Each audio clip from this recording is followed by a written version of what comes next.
Hello, welcome back to the channel. Today we're going to be working on pizzas. So tonight we are making pizza with the dough that I actually made about a month ago and put into the freezer. So I'm going to show you exactly what the next steps are after you've made the dough. And if you don't know how to make the dough and want to, I will link that video below. I do use a bread machine, super simple. I have pulled these out the night before, put them in the fridge. So they have been in the fridge all day. It's about 2 hours before I'm going to actually want to put them in the oven. So we're gonna start the process. I'm going to get these set up so they can start coming to room temperature, get my sauce on the stove, get it cooking. I'm even gonna show you how I freeze my sauce because I make a pretty big batch of my sauce at one time, and then whatever I don't use, I freeze so that next time, not so difficult, I can pull that out. So really when you're thinking about making pizza at home, there are 4 things that you need to think about. Your dough, your sauce, your toppings, and then how you want to cook it. With the dough, you obviously have options. I have chosen to make mine homemade. I think that it's pretty simple to do.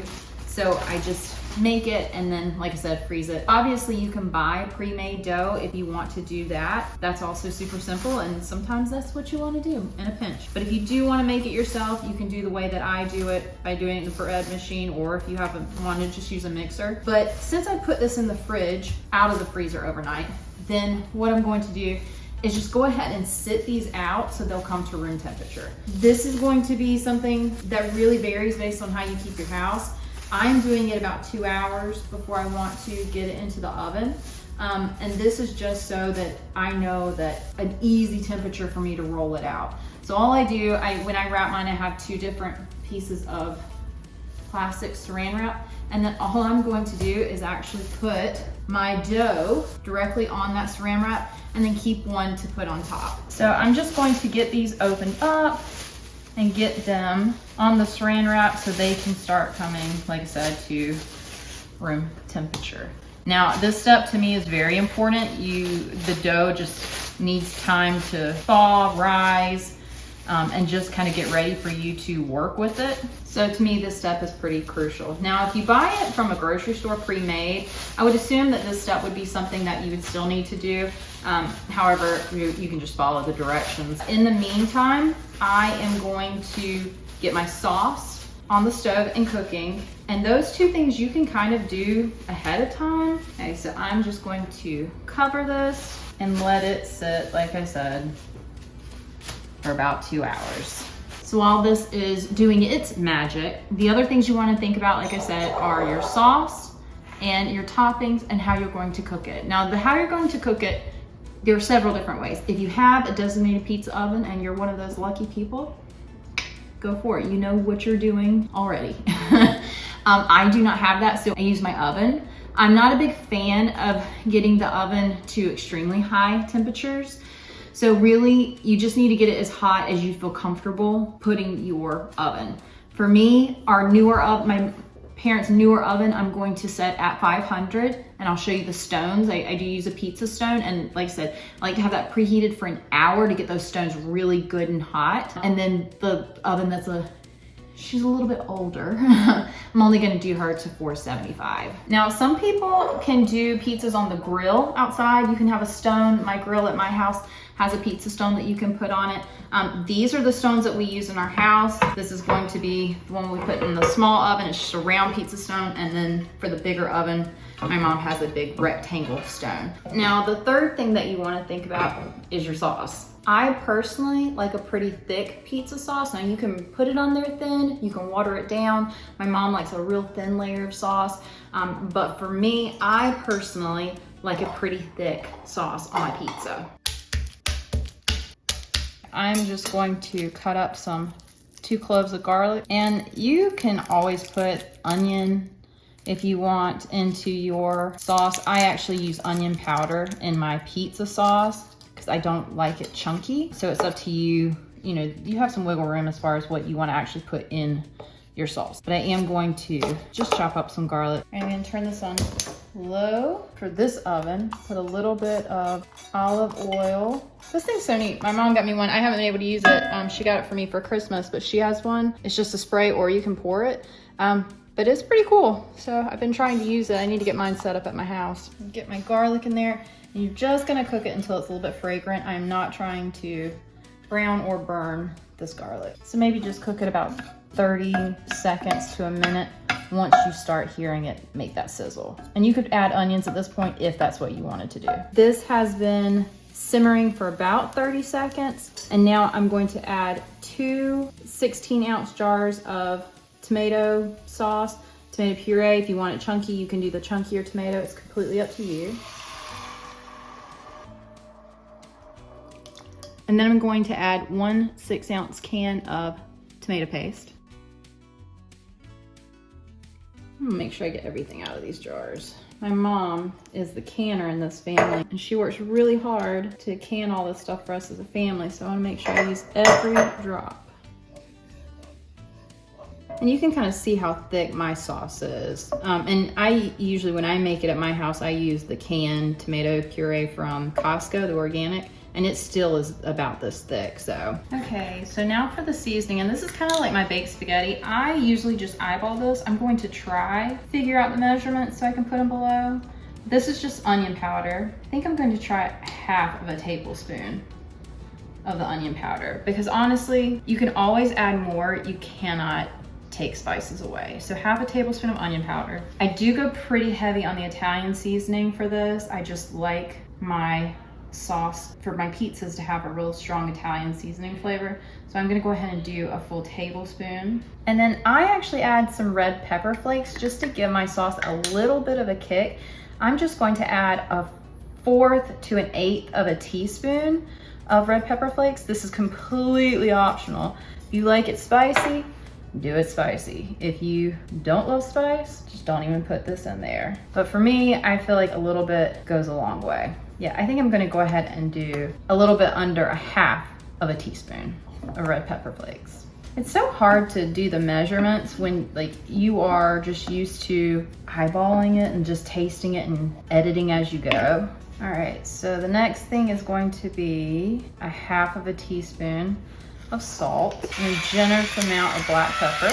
And then finally, I'm going to add 1 tablespoon of white sugar. That's probably all I will need, but you do need a little bit of sugar in your sauce because it's just really acidic, and I find that it just cuts down on that acidity if you add that little bit of sugar. And then that's it.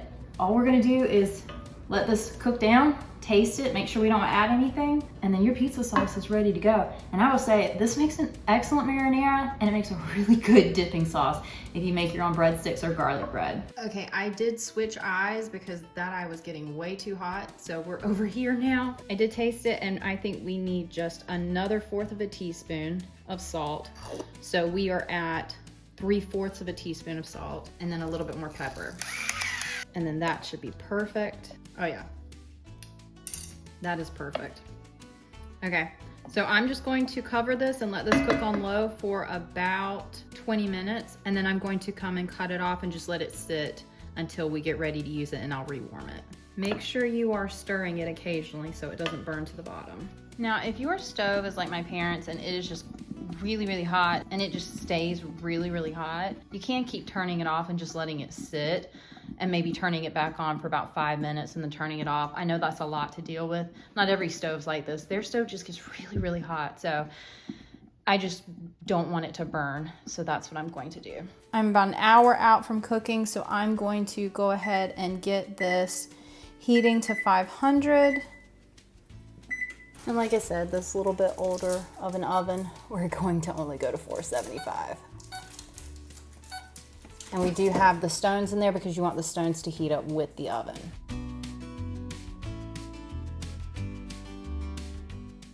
So the next really important step is deciding what toppings you want on your pizza. For our family, we love a good hamburger pizza, so I decided to dice up some pickles and grate some fresh cheese to go on top.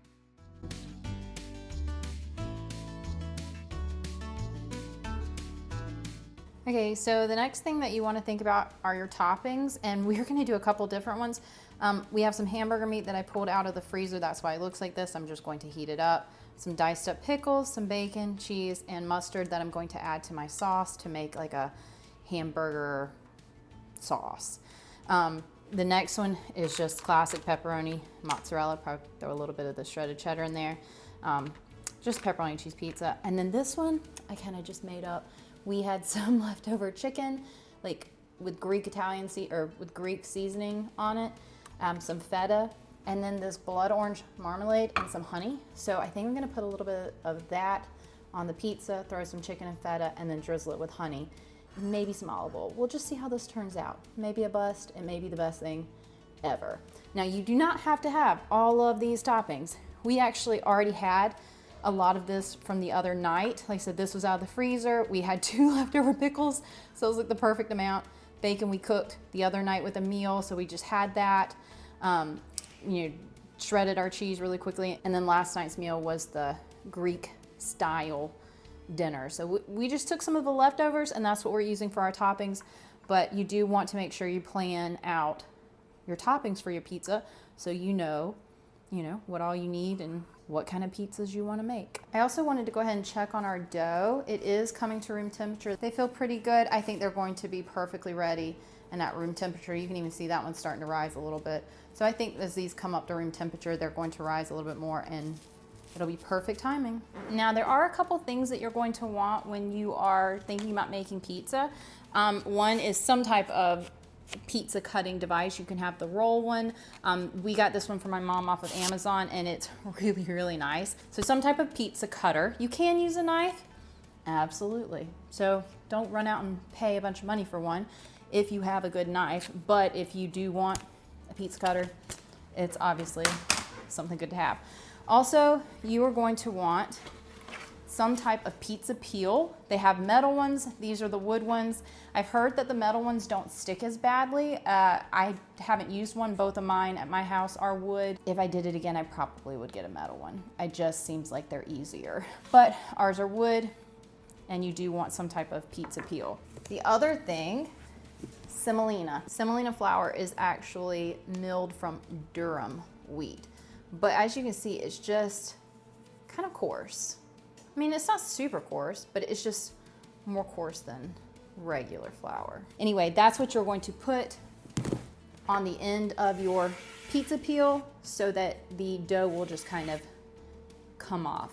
Now, I say it like it's just the easiest thing ever. It does take some getting used to. That's why I say maybe the metal pizza peel would be better. But I try to get the semolina as much on the end as I can, and I go ahead and put a good bit, even though it will burn a little bit onto the stone. If it sticks, all the toppings are gonna fall off. I've had that happen. So semolina is a good thing to have. Also, we already went over it, the stones. If you're cooking in the oven, obviously a stone would help. Can you do it on a baking sheet? Absolutely. My sister's done that at her friend's house, and it worked fine. Will it get as crispy? No, but it still works. So if you don't know that you're going to be cooking pizza a ton, don't go out and spend a bunch of money. I mean, you can literally just put it on the baking sheet, forget the pizza peel, put it on there, put your toppings, and bake it in the oven. It'll be fine. And then if you find that you just love it, then maybe you want to start investing in some of these. So for the hamburger sauce, I just put, I don't know, maybe a tablespoon or 2 tablespoons of mustard in a bowl, and then I'm just going to dip out some of the marinara. Try not to make a huge mess. And you can just kind of do this to taste. Now, I don't care for the mustard sauce, but this is what my family likes on their hamburger. I just use regular marinara for my hamburger. But if you like mustard, from my understanding, this is quite tasty. Also, I have my cutting board set up, so all I have to do is pull the pizzas out, put them on here, and then they can cool and we can cut them directly on the cutting boards. Okay, it is time to start making the pizzas. Now, with any type of dough like this, it can start to be overworked and want to contract back in. So I just start off by using my fingers gently and just trying to kind of push it out, just getting the overall shape. Now, you may need to put a little bit of flour on your work surface, may not. You just can kind of see how your dough is working. And I don't know why, but as you can see, when it comes out of the freezer, it just, I don't know, it just seems like it's so much easier to work with for me. Now, I'll also say This is against probably every position on pizza dough. Most people do it like twisting. I can't do that. So I do roll mine out. Now, if you don't want to do that and you know how to twist it and make it stretch and all those fun things, go right ahead. I am impressed, but I cannot do it. I have tried. So I just very simply roll it out. I actually made this dough a little bit small accidentally. I forgot that I'd made a half recipe. And so I made these a little bit smaller than I usually do, but that's okay. This is kind of the dough size that I'm going to be working with. Now, if you find that your dough is wanting to contract a lot, you can just leave it alone for a minute and just let it chill. Well, I say chill, I guess let it rest. That's probably the technical term of it. And I'm just gonna leave this alone for just a few minutes before I start getting it on the pizza peel. Now, if you notice that your dough is wanting to contract a lot and it's just not as pliable as you'd like, you can, while it's sitting here, go ahead and do that first poke out. And that way, while you're making your other pizzas, it's just kind of sitting there and resting so that you're able to work with it a little bit easier. So I'm just gonna go ahead and do that first press out just a little bit. Go ahead and cover this back. And you do want to keep it covered. You don't want your dough drying out. Okay, ovens have been heating for an hour. So I'm going to go ahead and take a little bit of semolina and just put that on my board. And like I said, I probably put a little bit more than a lot of people. I just don't like my dough to stick. And then you do want to put your dough onto your board and then put your toppings. I'm going to be using this blood orange marmalade, some of the chicken and feta. I do not know how this is going to turn out, so we are just going to try it and see. And if you saw my KBS Zojirushi comparison, this is the same dough. It has just been in the freezer, and you can see how much easier it is to work with. All right, so I'm just gonna put a couple little dollops. I'm not going to necessarily spread it out. I don't want this pizza to be too sweet. And this is just, I'm just doing this as I go. I have no clue how this is going to turn out. All right, we're gonna put the chicken on here. Some feta.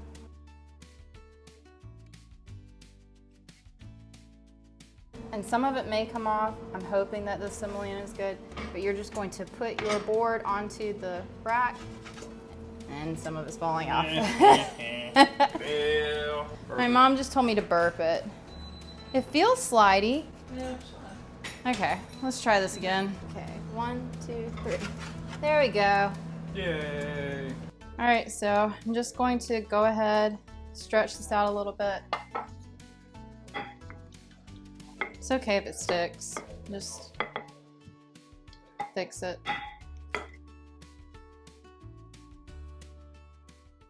Now for the crust, I roll mine out pretty thin because my family loves a really thin, crispy crust, but you can definitely leave yours a little thicker, especially if you're making a larger pizza than I am. Rolling it thin is just what gives it that super crispy texture, and I'll show you what I mean when I cut into it a little bit later in the video. But once your dough is on the board, that's when you really want to start adding your toppings. The reason I wait is so that I'm not trying to transfer a fully loaded pizza with all the toppings, because they would honestly just slide everywhere. So I do work fairly quickly once the dough is on the board, because the longer it sits, the more it's going to stick, kind of like you saw earlier.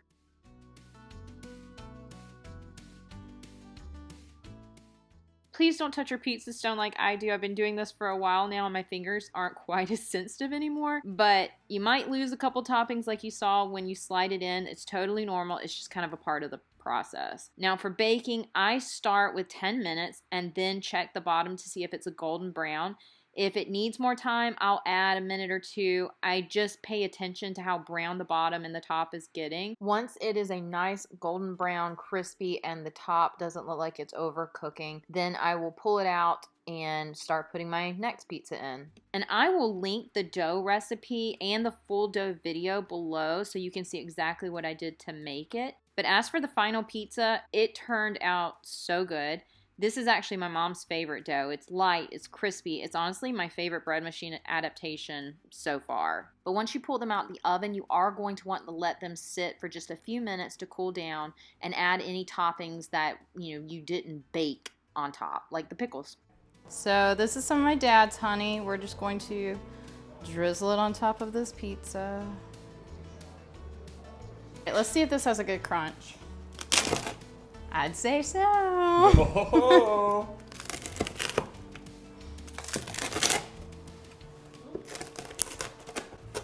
All right, everybody taste this one. Okay, so it's not bad. It's a little bit dry. So we're gonna just drizzle some olive oil also and see if that makes it better. Adding the olive oil absolutely made this particular pizza better, but to be honest, all the other pizzas were absolutely amazing. Coming up next, I'm going to show you exactly what I do with my leftover sauce. Okay, so for the leftover sauces, I'm actually going to use the super cube. I really do like these because on the inside you'll see that you can actually, like if you buy the 1 cup like this is, it has the line to tell you where to stop for that. And I'll just fill this up to a 1/2 cup and then I will know that that's how much I'm pulling out per pizza if I make this again. Now if you don't want to splurge on the super cube, you can just use like ice cube trays. Anything that you can put the sauce in and freeze it. Now I just put it in the freezer and then sometime the next day I will pull it out and put it in a Ziploc bag so it'll be ready to go the next time I make pizzas. I hope you guys enjoyed this because making pizzas is one of my favorite things, and if you have any questions, please feel free to put them in the comments below. Thanks, and I'll see you next time.